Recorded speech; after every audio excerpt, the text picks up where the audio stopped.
ఢిల్లీ ఉగ్రదాడిలో సంచలన నిజాలు బయటపడుతున్నాయి.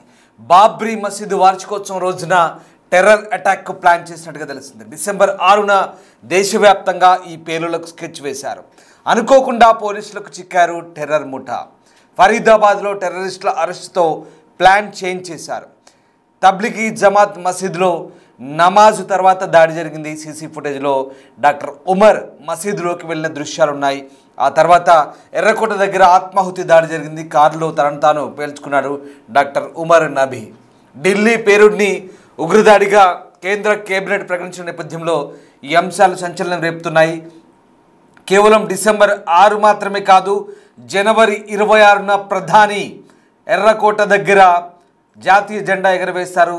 అక్కడ కూడా పేలుళ్లకు కుట్ర పన్నినట్టుగా తాజా సమాచారం అంతోంది. మొత్తం మీద తీవ్రవాదులు దేశమంతా కూడా అల్లకల్లోలం సృష్టించేందుకు వందల కిలోల పేలుడు పదార్థాలను వినియోగించారు. ఒకవేళ ఇందులో ఇంకా ఏమైనా మిలిటరీ గ్రేడ్ పేలుడు పదార్థాలు కూడా ఉన్నాయేమోనన్న అనుమానాలకు విచారణలో పూర్తి స్థాయి విషయాలు వెల్లడే అవకాశం కనిపిస్తుంది. ఎందుకంటే ఈ పేలుడు పదార్థాలన్నీ కూడా ఫరీదాబాద్లో అక్కడి సమీపంలో ఉన్న ఒక గ్రామంలో దాదాపు 2900 కిలోల ఈ పేలుడు పదార్థాలను స్వాధీనం చేసుకున్నారు. అంతేకాదు కొన్ని ఆయుధాలను స్వాధీనం చేసుకున్నారంటే ఎంత పెద్ద మొత్తంలో వీటిని నిల్వ చేశారో అర్థమవుతుంది. అల్ ఫల్హా అనే ఒక యూనివర్సిటీలో వైద్యులుగా ప్రొఫెసర్లుగా చలామణవుతున్న ఈ నలుగురు టెర్రర్ డాక్టర్ మాడ్యూల్ వీళ్ళంతా కూడా అక్కడి నుంచి దేశవ్యాప్తంగా కుట్రలకు తెరలేపారు. జమ్మూ కాశ్మీర్, హర్యానా, యూపీ ఈ 3 ప్రాంతాల్లో అరెస్ట్ అయిన ఉగ్రవాదులకు హైదరాబాద్తో కూడా లింకులున్నాయి. హైదరాబాద్లో కూడా మొయినుద్దీన్ అనే మరొక టెర్రర్ డాక్టర్ ఏకంగా ఆముదం విషయంతో జనాల్ని ఎలా చంపాలో కూడా కుట్రలు చేశాడు. ఇవన్నీ కూడా ప్రస్తుతం విచారణలో బయటపడుతున్నాయి. ఇక మొత్తం అంశాలను క్రోడీకరించిన తర్వాత మరొక బ్రేకింగ్ అంతోంది. ఢిల్లీ పేలుడిని కేబినెట్ ఉగ్రదాడిగా ప్రకటించింది. కొద్దిసేపటి క్రితమే కేంద్ర కేబినెట్ ఇది ఉగ్రదాడిగా అనౌన్స్ చేసింది. దీంతో భారత్ ఇక ఇది ఉగ్రవాద చర్యగానే భావిస్తోంది. తదుపరి ఏం చేయబోతుంది, ఎలాంటి పర్యవసానాలు ఉంటాయని మాత్రం ఆసక్తికరంగా మారుతోంది. ఢిల్లీ పేలుడుకు ఉగ్రవాదులే కారణంగా భారత ప్రభుత్వం అధికారికంగా ప్రకటించింది. కేంద్ర కేబినెట్ దీన్ని స్వయంగా వెల్లడించింది. ఇక అధికారుల ప్రకారం ఉమర్ అనే డాక్టర్ ఎప్పుడైతే తనను తాను ఆత్మాహుతి దాడికి కారులో పేల్చుకున్నాడో, ఇదిగో మనం చూస్తున్నాం డాక్టర్ ఉమర్ నబీ, వీడే ఆ పేలుడుకు కారకుడు. పేలుడికి ముందు వీడు ఢిల్లీ జమా మసీదులో నమాజ్ చేసి వెళ్ళాడుగా తెలుస్తోంది. అంతకు ముందే ఆ ప్రాంతంలో 3 గంటల పాటు రెక్కి నిర్వహించాడు. ఈ ఉమర్ తన డిసెంబర్ ఉగ్రవాద ప్రణాళిక గురించి ఇతరులకు చెప్పినట్టు తెలుస్తుంది. నవంబర్ 10న దురదృష్టకర రోజున అతను నడుపుతున్న హుందాయ్ i20 కారులో పేలుడు పదార్థాలు ఉంచడం ద్వారా దానికి సన్నాహాలు ప్రారంభించాడు. ఎర్రకోట సమీపంలో పేలిన పేలుడు పదార్థాలతో నిండిన కారును నడుపుతున్న డాక్టర్ ఉమర్ నబీ డిసెంబర్ 6న బాబ్రీ మసీద్ కూల్చివేత వార్షికోత్సవం సందర్భంగా శక్తివంతమైన పేలుడుకు ప్లానింగ్ వేసినట్టుగా అధికారులు చెప్తున్నారు. ఫరీదాబాద్ కేంద్రంగా పనిచేస్తున్న అంతర్రాష్ట్ర వైట్ కాలర్ జైషే మహమ్మద్ ఉగ్రవాద మాడ్యూల్తో సంబంధాలున్నాయని ఆరోపిస్తూ అరెస్టు చేసిన 8 మందిని విచారించిన తర్వాత వారి కుటుంబ సభ్యులు, స్నేహితులు, పొరుగువారితో సంభాషణలు జరిపిన తర్వాత ఈ ప్లానింగ్ అంతా కూడా అధికారులు బయటపెట్టారు.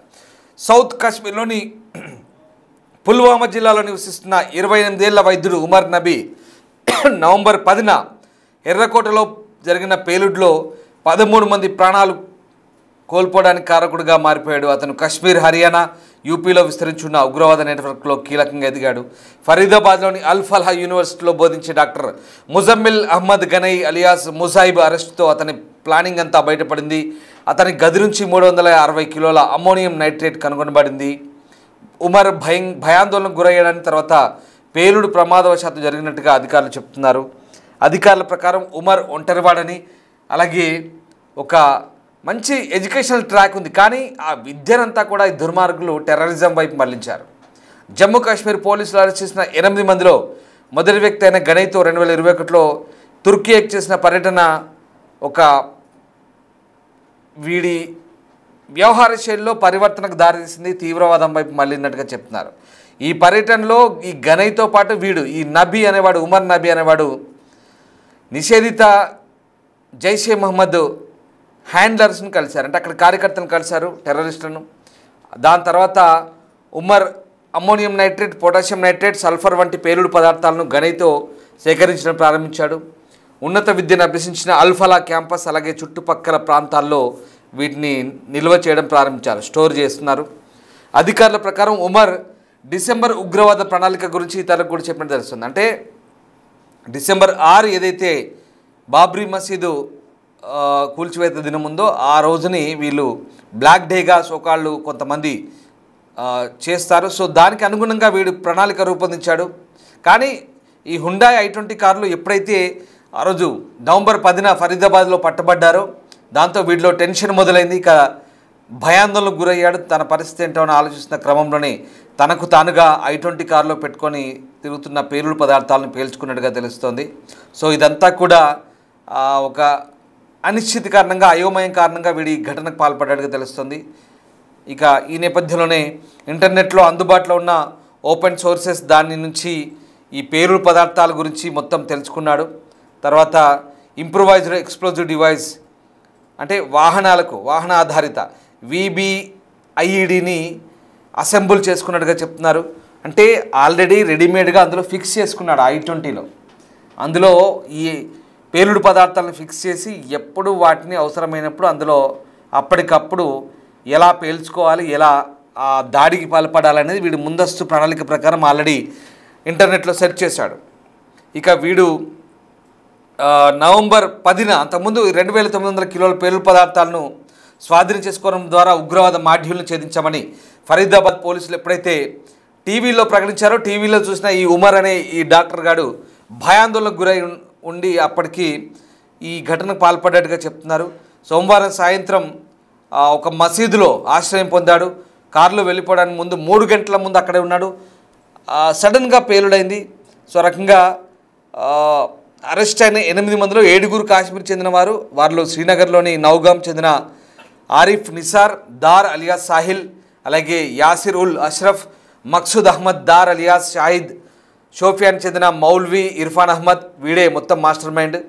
ఇక గండెర్బల్లోని వఖూరా ప్రాంతానికి చెందిన జమీర్ అహ్మద్ అహంగర్ అలియాస్ ముత్లాషా, పుల్వామాలోని కోయిల్ ప్రాంతానికి చెందిన డాక్టర్ ముజమ్మిల్ అహ్మద్ గనై అలియాస్ ముసైబ్, కుల్గాంలోని వాన్పోరా ప్రాంతానికి చెందిన డాక్టర్ ఆదిల్, డాక్టర్ షాహీన్ సయీద్, ఈమె లక్నోకి చెందిన ఈ లేడీ డాక్టర్.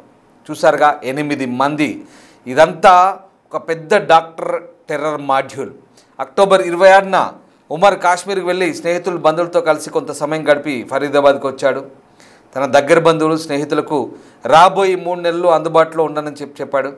ఆ రకంగా మొత్తం మీద ఇక మరోవైపు శ్రీనగర్లో జైషే మహమ్మద్కు మద్దతుగా పోస్టర్లు వేసిన కేసులో అరెస్ట్ అయిన గనై ఇక ఈ ప్రణాళికను మొత్తం మలుపు తిరిగింది. ఈ మొత్తం వ్యవహారాన్ని నడిపింది కూడా, ఈ తీవ్రవాదుల వ్యవహారాన్ని కూడా బయటపెట్టింది మన తెలుగు వ్యక్తే, విజయ్ చక్రవర్తి అనే ఒక IPSగా చెప్తున్నారు. సో ఆ రకంగా మొత్తం వ్యవహారం బయటపడింది. చూసారుగా ఓవరాల్గా నేను ఇప్పుడు చెప్పిన పేర్లు ఒక్కొక్కడు జమ్మూ కాశ్మీర్ నుంచి, షోపియాన్, పుల్వామా, సౌత్ కాశ్మీర్ నుంచి ఎంతమంది బయలుదేరారు చూడండి. 8-9 మంది డాక్టర్లుగా మన దేశం మన ఖర్చుతో మన సొమ్ము తినుకుంటూ మన గడ్డపై పుట్టిన డాక్టర్లుగా తయారైన ఈ దుర్మార్గులంతా కూడా దేశానికి వైద్య సేవల నుంచి దేవుళ్ళుగా కీర్తించబడాల్సిన ఈ దుర్మార్గులంతా కూడా రాక్షసులుగా మారుదామనుకున్నారు. వీళ్ళు దేవుళ్ళు కాదు, డాక్టర్ వృత్తిలో రాక్షసులుగా తయారవుతున్నారు. రాక్షసులుగా మారి ఒక్కొక్కరిగా అందులో ఒక తాటకి కూడా ఉంది డాక్టర్ షాహీన్ షాహిద్. ఇది ఒక లేడీ డాక్టర్. మొత్తం సౌత్ కాశ్మీర్ నుంచి వీళ్ళంతా ఎక్కడి నుంచి పుట్టుకొచ్చారు? సౌత్ కాశ్మీర్ నుంచి, ఆక్యుపైడ్ కాశ్మీర్ నుంచి, పాక్ ఆక్యుపైడ్ కాశ్మీర్ నుంచి, POK నుంచి, దక్షిణ కాశ్మీర్ అటవీ ప్రాంతం నుంచి మన వైపు చొరబడ్డ తీవ్రవాదులు వీళ్లకు గాడ్ ఫాదర్స్గా మారారు. లేదా జైషే మహమ్మద్ హ్యాండ్లర్స్ ఎవరైతే ఉన్నారో వీళ్ళంతా టర్కీ పర్యటన చేశారు గతంలో. ఈ ఉమర్ నబీ గాడు టర్కీ వెళ్ళాడు గనై గాడితో కలిసి. వీళ్ళంతా అక్కడే టర్కీలో, అక్కడే వీళ్ళకి బ్రెయిన్ వాష్ అయింది. అక్కడే వీళ్ళందరూ మారిపోయారు. టర్కీ నుంచి జేఎం హ్యాండ్లర్స్ అంతా కూడా వీళ్ళని మార్చేశారు. ఏదో సాధించాలి, ఏదో చేయాలి, వాళ్ళందరినీ చంపాలి, కశ్మీర్ కోసం ఏదైనా చేయాలి. ఇది వీళ్ళ కుట్ర. డాక్టర్లుగా పిలువబడే వీళ్ళు, సమాజంలో చలామణయ్యే వీళ్ళు అల్ ఫలాహ్ అనే ఒక యూనివర్సిటీ క్యాంపస్ని చెడ్డ పేరు తీసుకొచ్చేలా చేసి ఆ క్యాంపస్కి ఇవాళ దేశవ్యాప్తంగా చెడ్డ పేరు తీసుకొచ్చేలా చేశారు.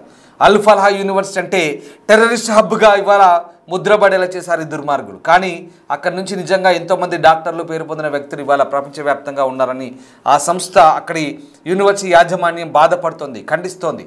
మా యూనివర్సిటీ అలాంటిది కాదు, వాళ్ళకి వీళ్ళకి సంబంధం లేని చెప్తుంది. కానీ వీళ్ళంతా కూడా అక్కడి నుంచి ఒక హబ్గా తయారయ్యి ఒక టెర్రర్ మాడ్యూల్, ఒకరు కాదు, ఇద్దరు కాదు, 1 2 3 4 5 6 7 8 మంది డాక్టర్లు, 8 మంది డాక్టర్లు రాక్షసులుగా మారి, ఇంకా ఇందులో మన హైదరాబాద్ డాక్టర్ గాడి విషయం చెప్తే మీరు ముక్కర వేలేసుకుంటారు. ఆముదం విషయాన్ని కలిపి జనాల్ని ప్రసాదాన్ని మంచినీళ్ళలో, ఆహార పదార్థాలతో పెట్టి చంపుదామనుకున్నాడు. వీడి ఆలోచన ఇంకా సరికొత్తగా ఉంది. ఇది ఇంకా దారుణం. ఇలా దేశం మొత్తం మీద రాక్షసుల మాదిరిగా తయారై దేశంలో అల్లకల్లోలం సృష్టించి అందరినీ వాళ్ళు అనుకున్న వాళ్ళని, టార్గెట్ పీపుల్ని హతమార్చి ఒక రకమైన ఒక మారణ హోమాన్ని సృష్టించాలనుకున్న ఈ దుర్మార్గులంతా కూడా వీళ్ళ కుట్ర బట్టబయలైంది. Anti terror squad Gujarat police బయట పెట్టారు. సో ఇప్పుడు ఎన్ఐఏ విచారణలో ఇవన్నీ కూడా బయటపడుతున్నాయి. నేను చెప్పేదంతా స్టోరీ కాదు, ఇదంతా నిజం, ఇదంతా నిజం. ఢిల్లీ పేలుళ్ల తర్వాత ఈ మొత్తం వ్యవహారం బయటపడింది. బాబ్రీ మసీదు ఘటన డిసెంబర్ 6 ఏదైతే ఉంటుందో దాన్ని ఆధారంగా చేసుకొని, లేదా జనవరి 26 ఎర్రకోట దగ్గర భారత ప్రధాని ఎప్పుడైతే జెండా ఎగరవేస్తారో అక్కడ ఆ చుట్టుపక్కల ప్రాంతాల్లో అక్కడ ఎలాగో వీళ్ళ పప్పులు ఉడకవు, ఎందుకంటే హై సెక్యూరిటీ జోన్ ఉంటుంది. కానీ ఈ సందర్భాలను బేస్ చేసుకొని కేవలం ఢిల్లీ మాత్రమే కాదు, బెంగళూరు, ముంబై, హైదరాబాద్, బీహార్, ఎక్కడ దొరికితే అక్కడ పేలుళ్ళు జరుపుదామని ప్లాన్ చేశారు. ఈశాన్య రాష్ట్రాల్లో కూడా. ఇది వీళ్ళ స్కెచ్. ఇంత భారీ స్కెచ్ ఉంది. ఇప్పుడు అర్థమైందా మీకు? ఇంత భారీ స్కెచ్ ఉంది. ఈ మొత్తం వ్యవహారాన్ని ఇప్పుడు కేంద్ర ప్రభుత్వం ఈ ఢిల్లీ పేలుళ్లను ఉగ్రదాడిగా ప్రకటించింది. ప్రతి ఉగ్ర చర్యను యుద్ధ చర్యగా పరిగణిస్తామంటుంది కేంద్రం. తదుపరి ఏం చేయబోతుందనేది మాత్రం ఆసక్తికరంగా మారుతుంది. ఒకసారి కేంద్రం ఉగ్రదాడిగా ప్రకటించిన ఆ స్టేట్మెంట్ని మనం కూడా చూద్దాం. డాక్టర్ అశ్విని వైష్ణవ్ కేంద్ర మంత్రి ప్రకటించారు. ఒకసారి చూద్దాం. The cabinet unequivocally condemns this dastardly and cowardly act that has led to the loss of innocent lives.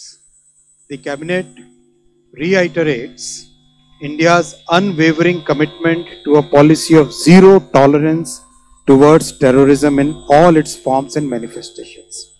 The cabinet also recorded its appreciation for the statements of solidarity and support from many governments around the world. The cabinet notes with appreciation the timely and coordinated response of the authorities, security agencies and citizens who acted with courage and compassion in the face of adversity. Their dedication and sense of duty are deeply commendable. The cabinet directs that the investigation into the incident be pursued with the utmost urgency and professionalism so that the perpetrators, their collaborators and their sponsors are identified and brought to justice without delay. The situation continues to be closely monitored at the highest levels of the government. The cabinet reaffirms the government's steadfast resolve to safeguard the lives and well-being of all Indians, consistent with its enduring commitment to national security and the safety of every citizen.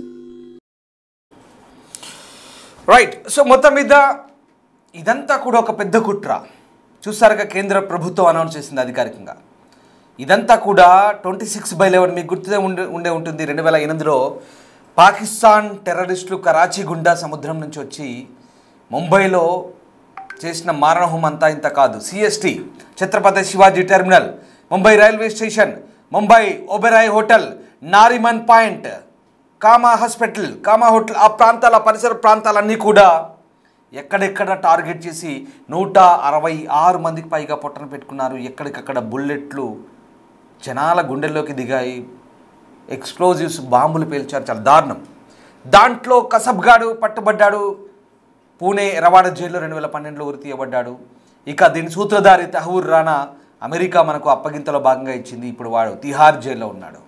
So అచ్చం అలాగే ఢిల్లీలో constitution club, ఎర్రకోట, India gate, Gauri Shankar temple ఇవన్నీ కూడా అక్కడక్కడ పరిసర ప్రాంతాల్లో పేలులు జరుపుదామని చూశారు, కానీ ఈ కుట్రను భగ్నం చేశారు. సో మొత్తం మీద చూసారుగా, కేంద్ర ప్రభుత్వం ప్రకటించింది ఇది టెర్రర్ యాక్ట్గానే కేంద్రం భావిస్తుంది. ఇది యాక్ట్ ఆఫ్ వార్ కింద కూడా తీసుకుంటే కనుక సెంట్రల్ గవర్నమెంట్ బహుశా మళ్ళీ పాకిస్తాన్పై చర్యలు తీసుకునే అవకాశం లేకపోలేదు. సైనిక చర్యలు కనుక తీసుకుంటే ఖచ్చితంగా ఈసారి పూర్తి స్థాయిలో ఉండాలని మనం కూడా కోరుకుందాం. మీరేమనుకుంటున్నారో ఒకసారి కామెంట్ చేయండి. Thank you very much.